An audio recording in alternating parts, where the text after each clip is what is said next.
I am Dantes, better known as the Dawn of Beer. And I'm Em Sauter, better known as Pints and Panels. Welcome to episode 80 of the All About Beer podcast. Every 2 weeks, we talk with leading experts and take a deep dive into one topic in beer.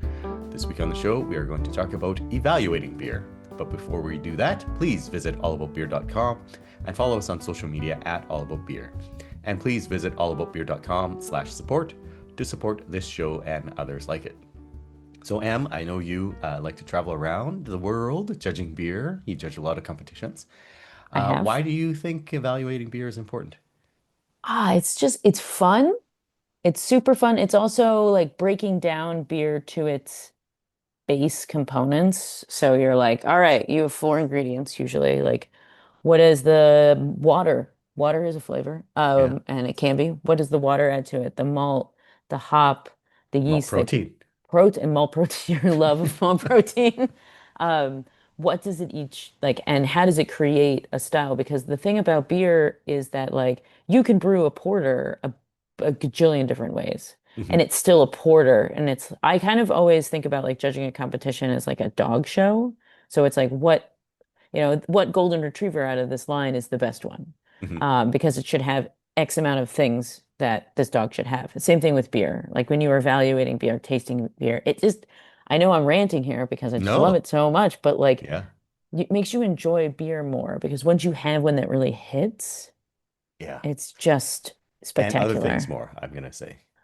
Oh, absolutely. Yeah. Absolutely. I'm excited about this episode. Yeah, If you we have can't two, tell, and it's going to be awesome because we have two great guests who are we sure do. yeah, very well respected for what they do. So this is going to be great, and we hope to get, we're both experienced in this, but hopefully we both still get some practical, useful tips, and Oh, hopefully our I'm listeners do too. Yeah. sure we will. Yeah. But first, if you would like to help support the All About Beer podcast, please reach out to podcast@allaboutbeer.com. Speaking of supporting this show, here's a word from our sponsors. This program is brought to you by Sierra Nevada Brewing Company, where trailblazing runs in the family. From crafting a movement with their iconic pale ale to taking the IPA haze craze nationwide with Hazy Little Thing, it's an adventurous spirit you can taste in every sip. Find your next favorite beer wherever fine beverages are sold. With new brews for every season, there's always something to discover. Sierra Nevada Brewing Company. Still family owned, operated, and argued over. Latrice Harris is a certified Cicerone and owner of Beery Godmother Consulting, providing training services, education implementation, strategic planning, and public education events to beer-facing entities. Based in Atlanta, Georgia, she started the company in early 2022 after being an avid beer drinker and former in-home tutor of math and science for 15 years. The Beer Godmother was a perfect opportunity to marry her love for beer and education, and her techniques emphasize approachable style and sensory education, easily ingraining education into the fiber of her clients' businesses. Latrice was recognized as a 2023 signifier by Good Beer Hunting and a wine enthusiast Future 4 enthusiast, also in 2023. Latrice is also an off-flavor training instructor for the Cicerone certification program.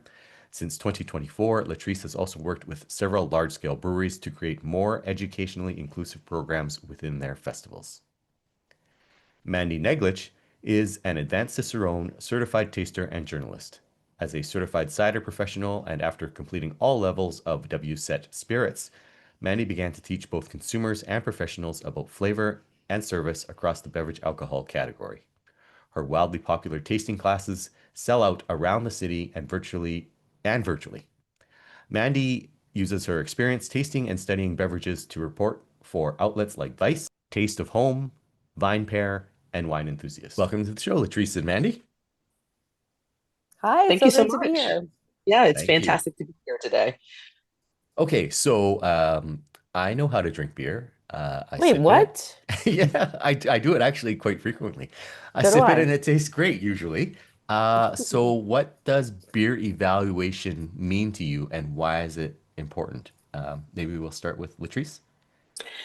Oh, wow. So I think beer evaluation is kind of this like basic yet super important part of being a beer drinker in general. I think for me, the thought about beer evaluation has transcended over time. From when I first started drinking beer, I just was more so thinking about like, does this beer taste good to me? And that was pretty much it. And it was really based on, my own style, preference and what I liked. I think it's still that for me, but I think about it a little bit more broadly of, it's almost just like tasting food or tasting anything else, right? It's are you getting what you thought you were going to get? Is it a high quality, sensory or tasting experience? How are you perceiving the different things that you're tasting? How are the ingredients coming through? Like, I think about it in a more culinary way, or in just the dissecting of anything, more so than I used to. I think it's just extremely important to the drinking process, and how you relate to it and how you actually remember it as Mm, well. I like that. Mandy? Yeah, I think tasting and evaluating anything is all about appreciating craft. So I really think if you're taking the time to think about how you're drinking beer, you said you know how to drink beer, but if you're thinking of a certain way to approach it, maybe every time, it really helps you appreciate all the time and effort and like cultural history and that got you to this place, to this point in front of you. So I think it gives you a little bit of a moment to appreciate not only everyone who touched the beer like on the way getting it to your pint, but also just being a human and existing in a place that we have so many cool craft artisans who are creating things for us to enjoy and toast over when we celebrate. So I think Yeah. it's about taking a moment, not even just as like a professional or becoming a better taster or becoming, more in depth in the beer industry. It's about appreciating those human moments as well. The human moments. I like it. Mandy, can you drill down a little more? So, like you touched on, it's not just for professionals, it's Mhm. for, everybody. Why should like the average beer drinker like really stop and think about what they're tasting? I mean, you mentioned the artisans and whatnot, but I feel like I don't, like, there's a why, because like it's just beer, Yeah, you right? saw through me right away. No, of course No, I no, want to I like throw didn't. science out there. No, so I mean, if you think about it as people, right?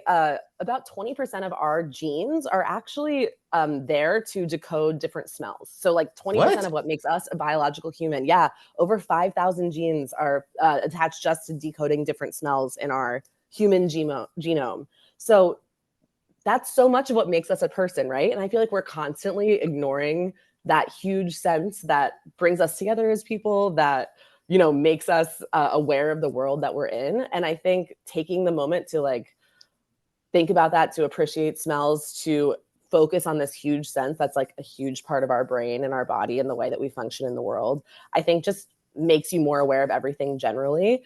And I know like when we were studying for our Cicerone tests and things together, like those weeks when you're really in the tasting zone, like you start noticing how much everything smells.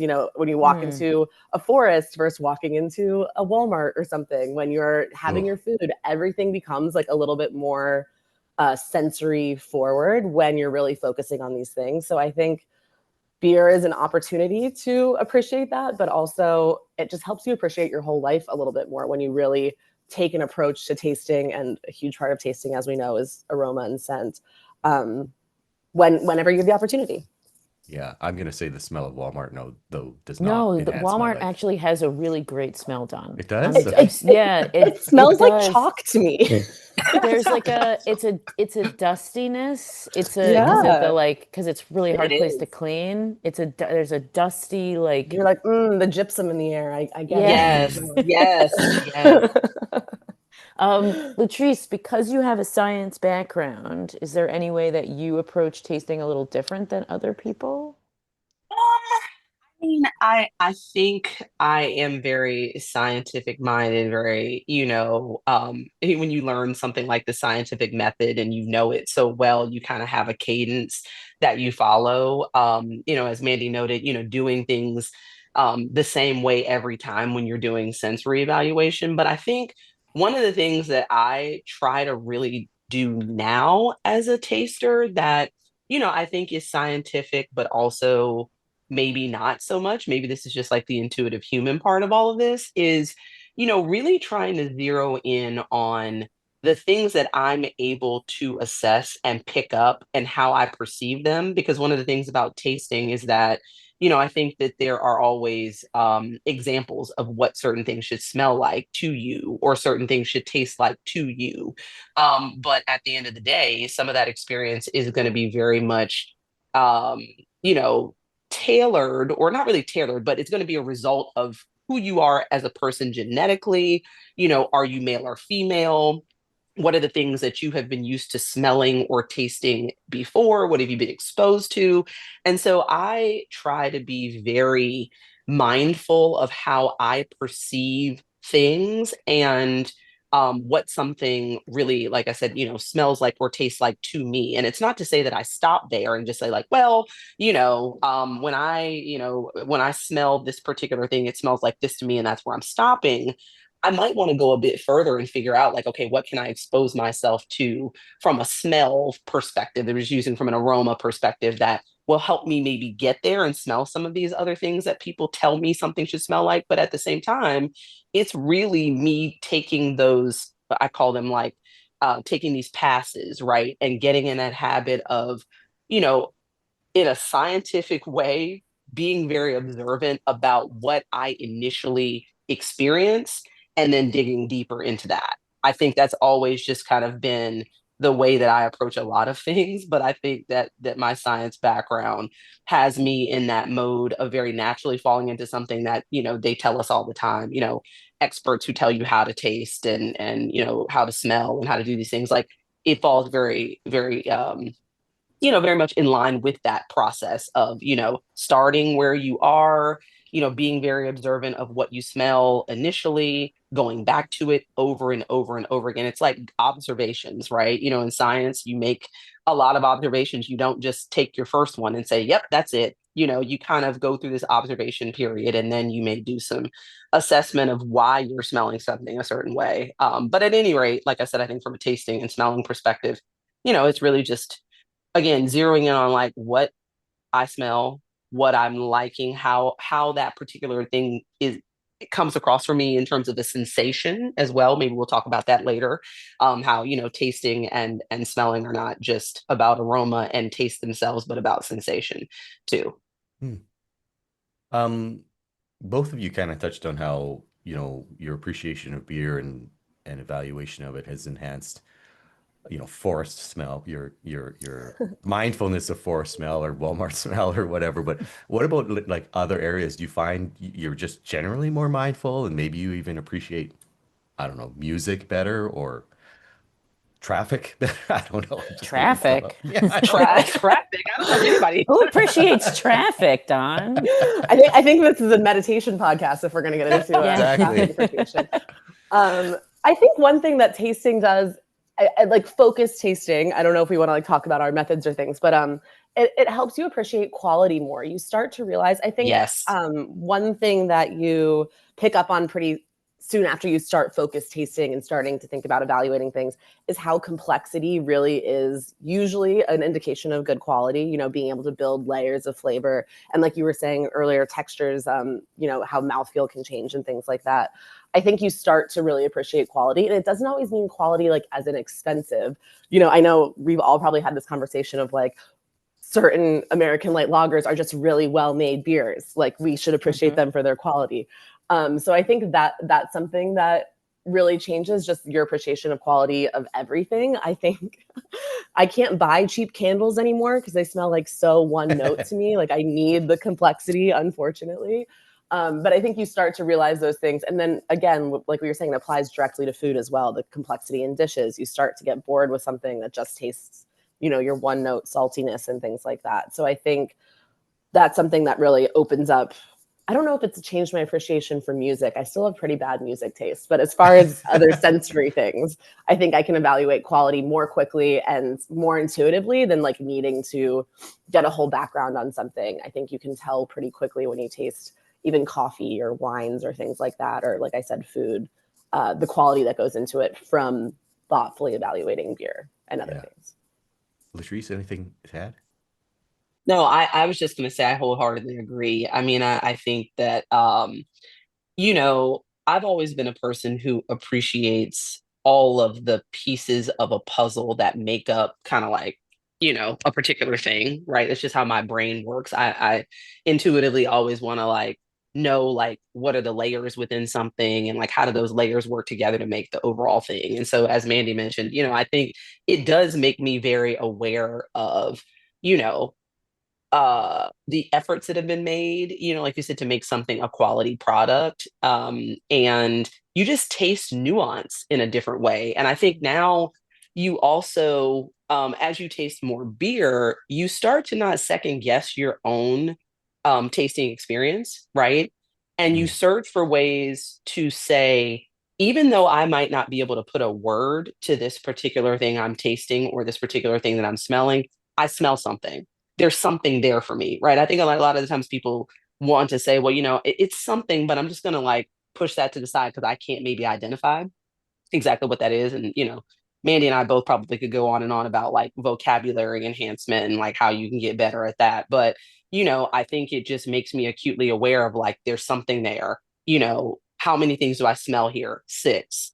I can start putting numbers around things, Mm. something to just quantify it for my mind, even though I'm like, maybe I can only identify like 3 out of those 6 with a vocabulary word. It's just a way for people to start when they're thinking about it. But yeah, I think, just tasting in general, and how you observe the world and take the world in, obviously, I think can be enhanced by how just start with what's in that pint right in front of you. Yeah, I like that. Mandy, you actually mentioned it slightly, but can you describe the process you go through when you're evaluating beer? If Yeah, you, you know, if I'll you've try to got go like, briefly. Yeah. I know I was gonna say that could be a whole podcast in itself, but I think the thing that people miss a lot that I think is really important when evaluating anything is the first thing you should do is like take in your setting. If you're in a really loud brewery that you can smell like the fryer oil or something going on in the background, your beer is going to taste different in that brewery than it is when you bring it home with you. So I think it's just always good to take in your setting. And, if you're in, a classroom or something and you're studying, that also is going to affect how much you're tasting, the complexity that you're able to get. So I think that's a great first step. You always should do like a little visual cue or take a look at it, but I think that can also be misleading. We know a lot of beers are enhanced with color, or people do things like look at legs or look at head retention.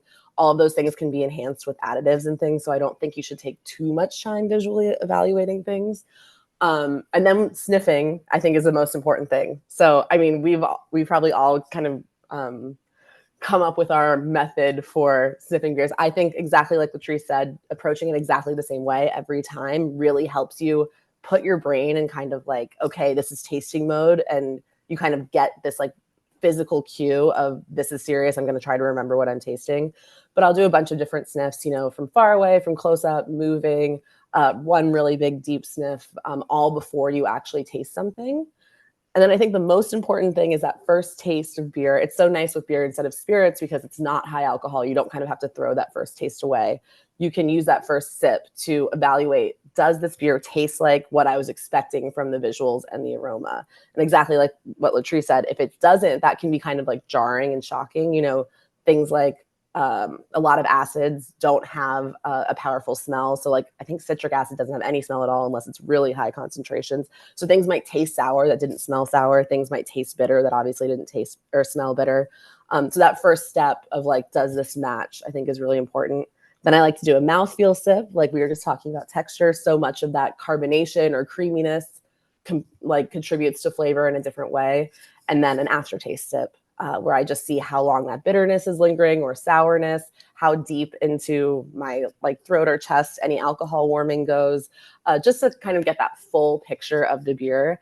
I think something that a lot of people don't think about when you're pairing beers or just sitting and enjoying beer is that aftertaste. Basically, you're pairing food with the aftertaste of a beer, right? You're not usually shoving food and beer in your mouth at the same time. You're usually taking a bite, taking a sip, swallowing, and moving on. So I think that aftertaste is a really big deal as well. But I try to at least do that little method every single time. I think that's super important. So what I do is, and it's something that Dr. Bill Simpson, if anyone ever takes the Aroxa flavor class, it is expensive, but it is very much worth it because it really helps you get a grip on you swirl your glass 45 like RPM, like a record, counterclockwise. And Yeah. you only do that when you taste. So you're like, okay, I'm not just chugging a beer or, sipping or whatever. I don't know how people drink. But that puts you in the mode, the tasting mode. And like you like Yes. how like you said, like every time you do the same thing, once you swirl, you're like, it's time. It's time to Whenever taste. I teach people, like, you know how Michael Phelps always used to do like these two big arm swings on the blocks before every Oh yeah. race? I'm like, Hmm. whatever you want to make your arm swing, like it doesn't, yeah, I love Bill's method of like, using your alternate hand and swirling that way. But whatever Yeah. you want to do to like cue your brain, I think that's like, you're like, okay, game time, let's go. I like that. Um, Latrice, what's your approach to tasting? Well, it's very similar. Like I said, it is in terms of cadence to what Mandy mentioned, but I think one of the things I have been doing more of because I am in the process right now of studying for my advanced Cicerone tasting that I have in November. Now I've Ooh, said that out loud in the world now, Go so I guess it's girl. happening. Um, but it's been interesting because I have been kind of trying to get into a mode that really works for me that I do every single time. And it's been slightly different than what I've done in the past. I think it is, you know, um, taking some account of the visual of the beer, but also not letting that really be as big of a factor as I feel like it used to be for me, because I do feel like, to Mandy's point, it can be something that kind of sets you up for what you think a beer is going to either taste like, what you think a style is going to be. You have certain impressions that you're kind of getting ready for based on the visual. Not to say the visual can't be good for you, just to kind of level set, but I don't think I put as much stock into that. I put more stock into the actual aroma piece. So I'm, doing those sniff, variations. So like normally I'm going to do like a really big sniff, then I'm doing some short sniffs behind it. Doing a swirl and sniff. I find myself kind of going in that order to be able to kind of get ready for whatever the beer is that I'm about to have. It puts me in that mode of tasting and smelling, but it also allows me to be able to assess what I smell initially, because, genetically as humans, there are certain smells that we very quickly become acclimated to. The nose instantly, is going to be acclimated to a particular given smell. And if you don't pay attention to what that smell is initially, you're going to end up in a scenario where you, are being kind of that smell is going to not be as potent or strong when you're actually smelling it the second or third time or fourth time, right? So paying attention to smell.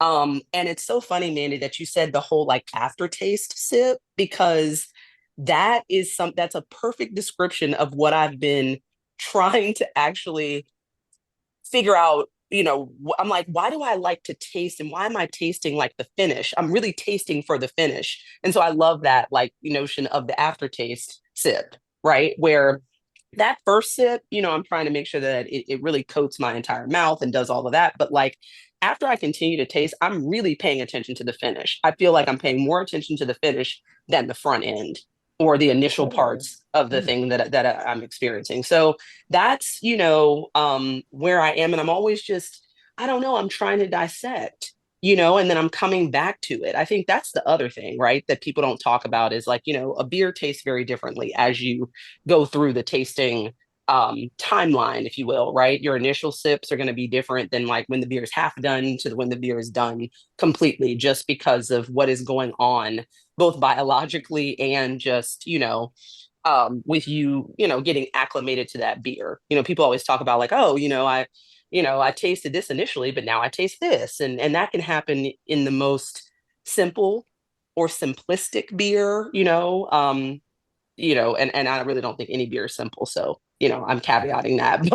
But in like an American light lager, or, the most, complex or more complex thing, some of these barrel aged stouts, or, saisons, or, some things that have a lot of interesting characteristics, they taste different at the beginning, initial sips, than they do, halfway through the beer. Hmm.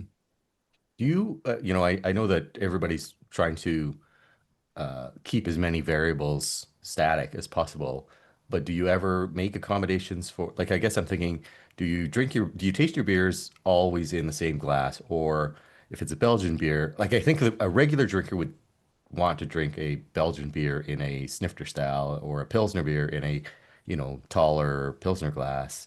But when you're evaluating, do you always do make everything as identical as possible? I think it Top. depends on the sorry. Yeah, Go go ahead. ahead. Go ahead, Mandy. It totally depends on your context, right? Like Yeah. I think we give a little too much credit to glassware generally, honestly. If you have a nice wide nose and something you can hold on to, I think you're good as long as the opening isn't too narrow. I don't think glasses change beer or anything as much as we might think they do.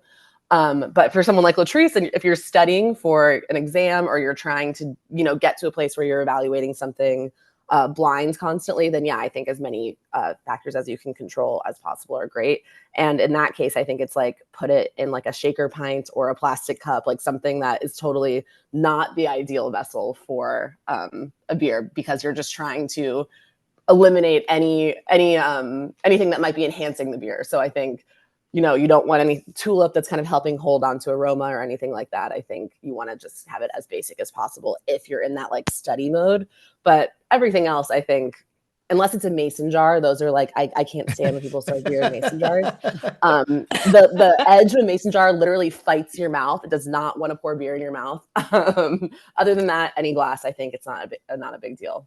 Okay. Latrice, any further Yeah, I thoughts? was just gonna say the exact same. I mean, while I am in this study mode, I'm very much just drinking from like, basically either plastic cups, or I have like, those taster Gasp. glasses that you get from the taster glasses that you get from festivals and stuff. If I Yeah. can get one that is kind of a similar shape and size to some of those taster cups that I do. I mean, like I said, that's one piece of, where I'm trying to really make it as agnostic as possible as far as the glass is concerned. But I also agree that, you know, I know there's a lot of emphasis, obviously, put on, drinking things out of appropriate glassware, to help preserve the intention of the style and the intention of the brewer and all of those different things.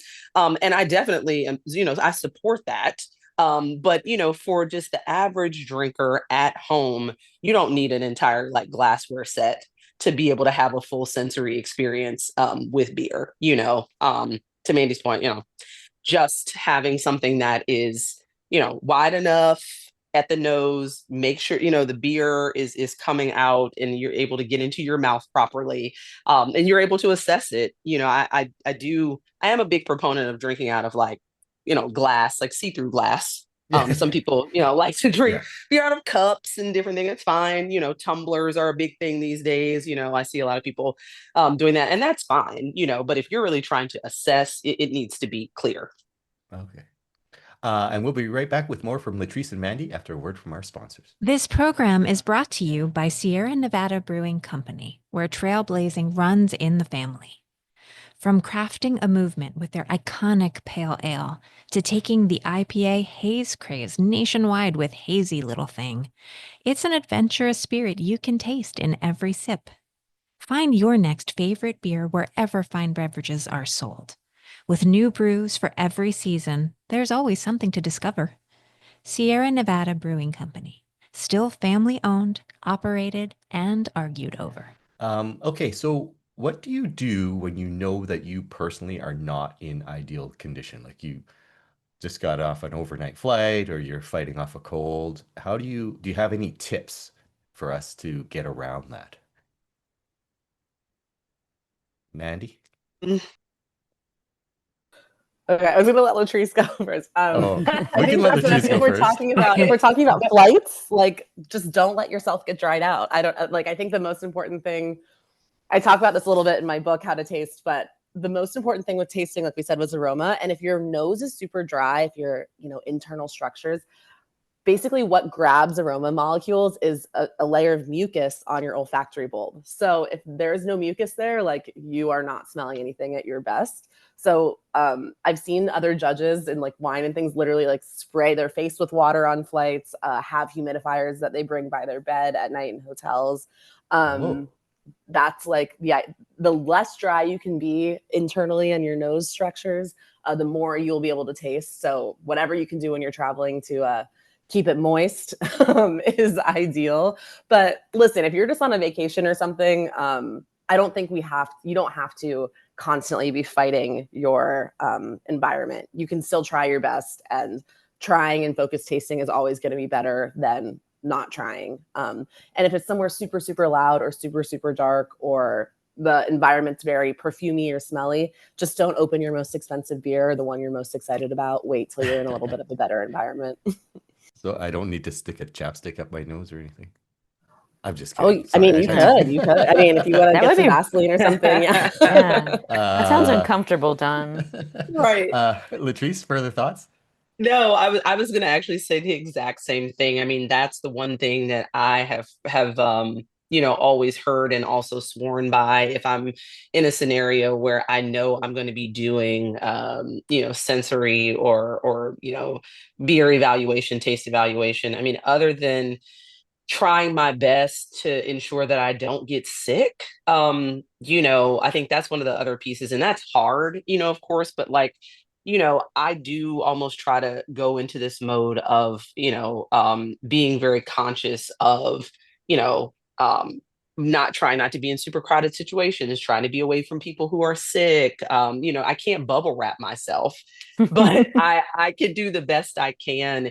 In addition, that hydration piece is critical, so critical, and something that is something that I think is better in my control than keeping every pathogen away from me. But people do know that when I am really trying to get myself ready, whether it's for judging or whether it's for tasting exam practice or whatever it is, I am trying my best to stay well.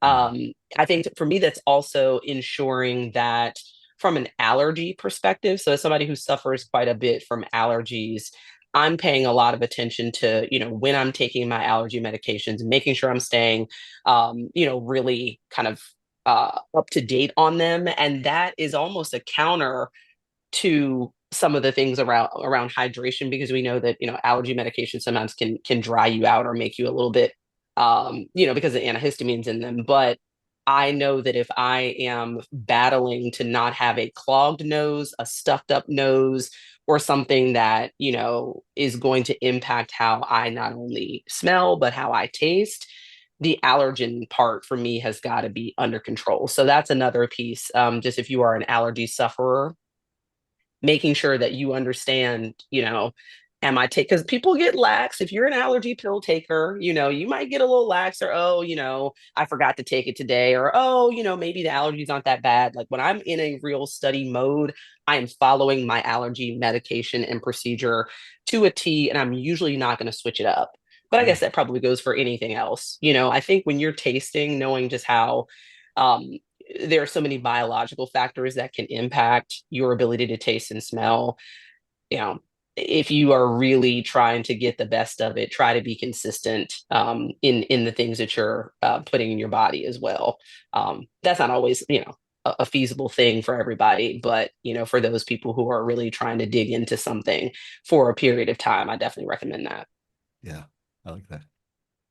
How Latrice, I'll start with you. How do you think groupthink affects your sense of like taste and smell? Like, when you're like tasting with people and they're like, I get Yes. lime, and then you don't get lime, and then you're like, because I'm in Yakima right now, Yes. and I was chewing hop rubbing, and I was like, I get this.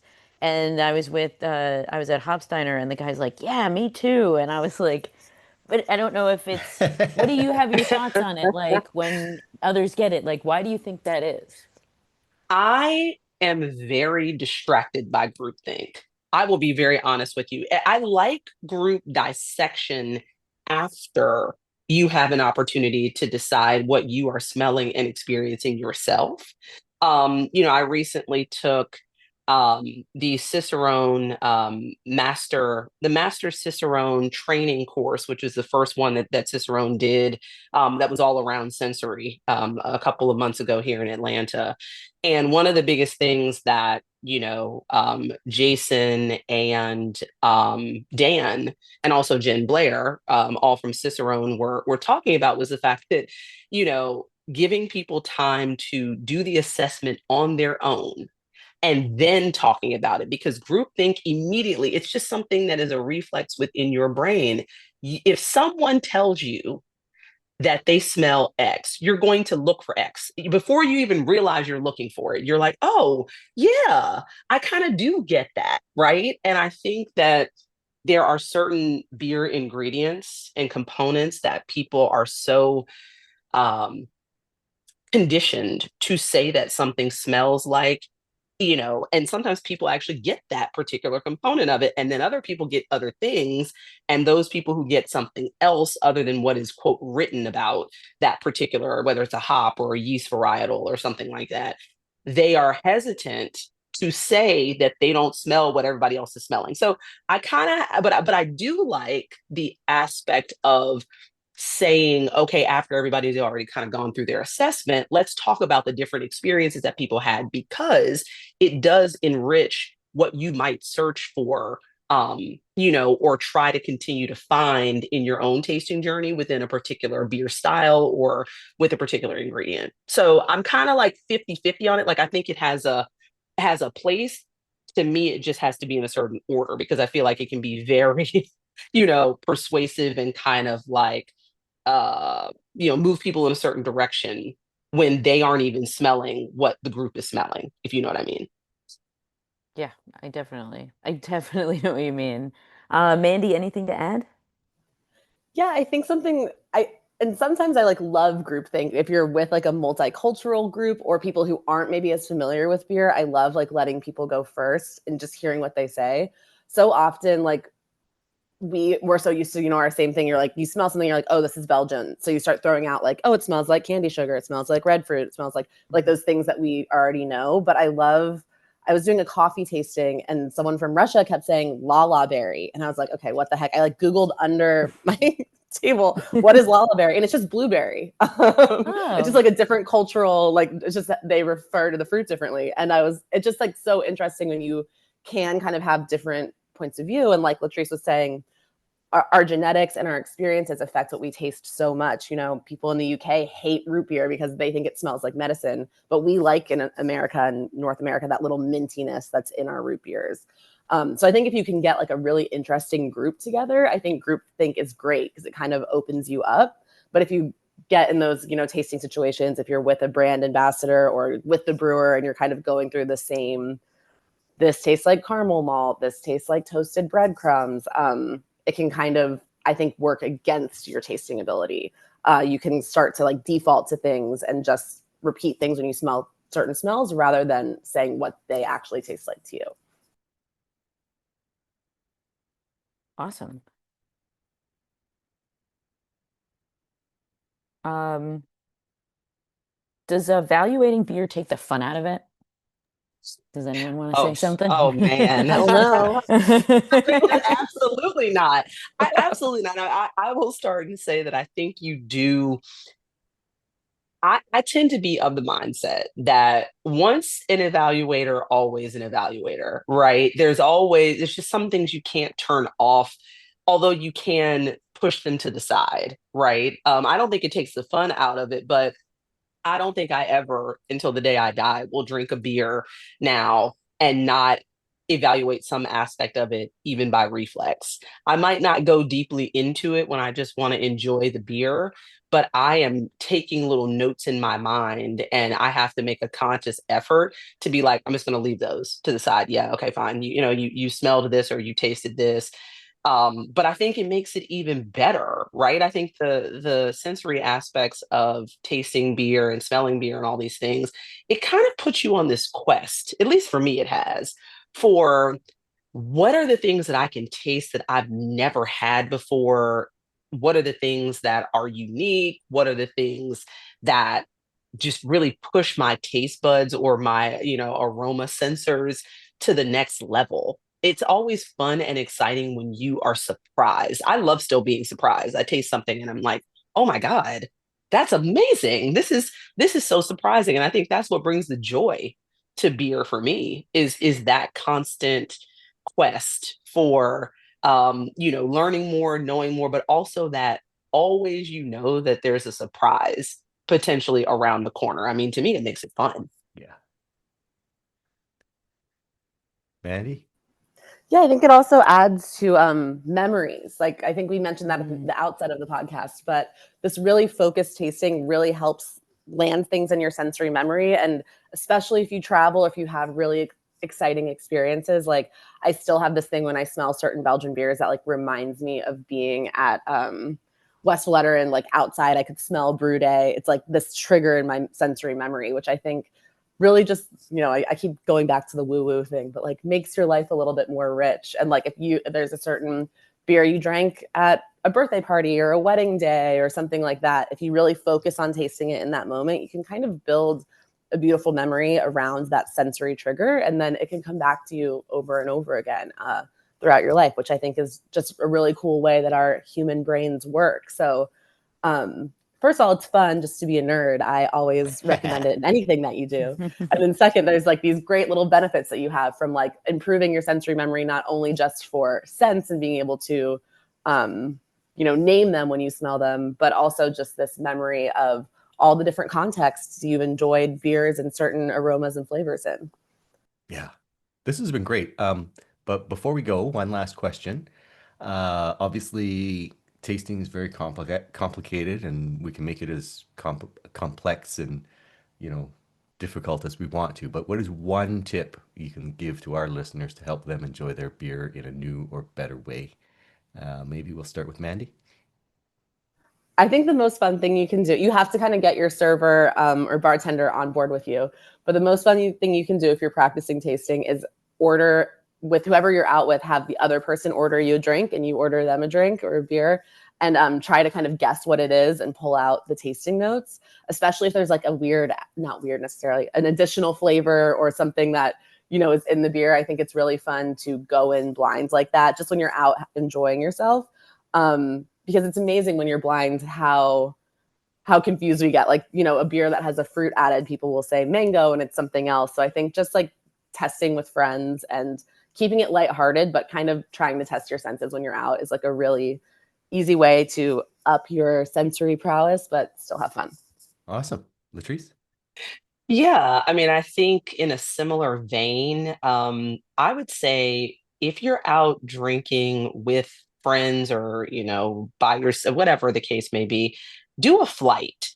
I feel like flights are underrated, and some people, turn their nose up at flights and things like that. Some breweries don't even offer them at this point. But if you can get your, beer tender, bartender, whomever to do a flight for you, to do it and kind of explore that flight, right? I think it's something that, used to be really done back in the day when craft beer was really coming along. A lot of excitement around different styles and different things. But I think the flight option allows you a multitude of sensory experiences all in one, and you're taking your brain through these exercises where you might be drinking a light lager over here, you might be drinking a Belgian beer over here, you might be drinking a sour over here. It's being like, okay, based on what I just had, what am I now experiencing? And granted, there's a way to do that and kind of an order to go through that, but at the same time it makes it fun because you're kind of getting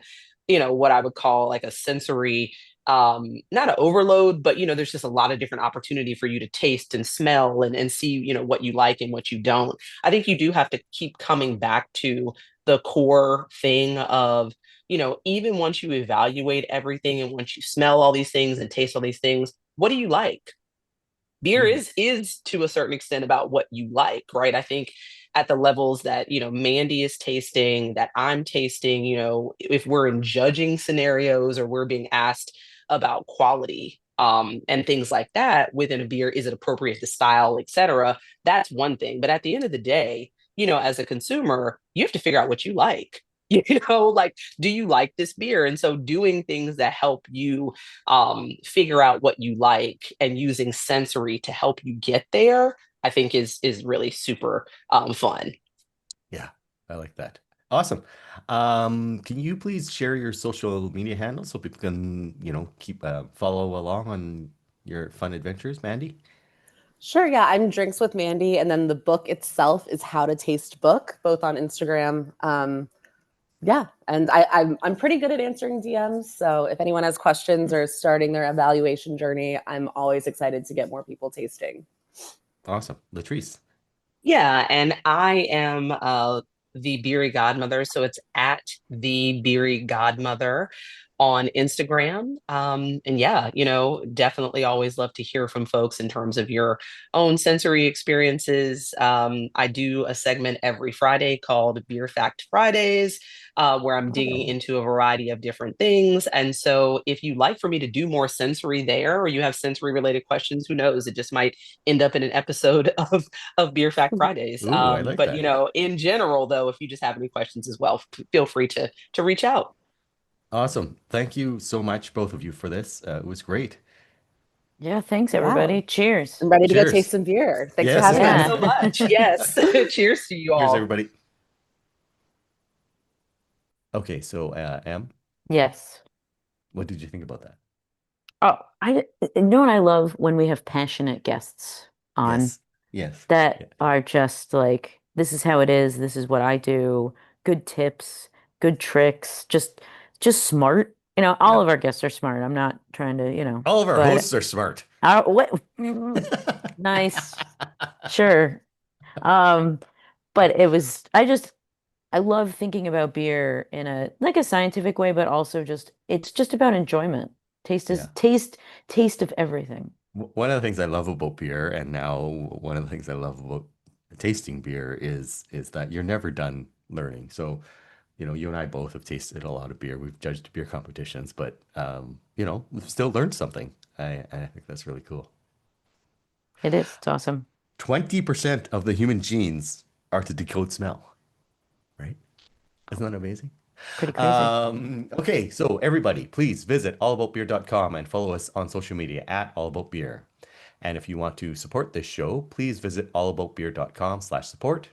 That's where you can find out how to support this show and others.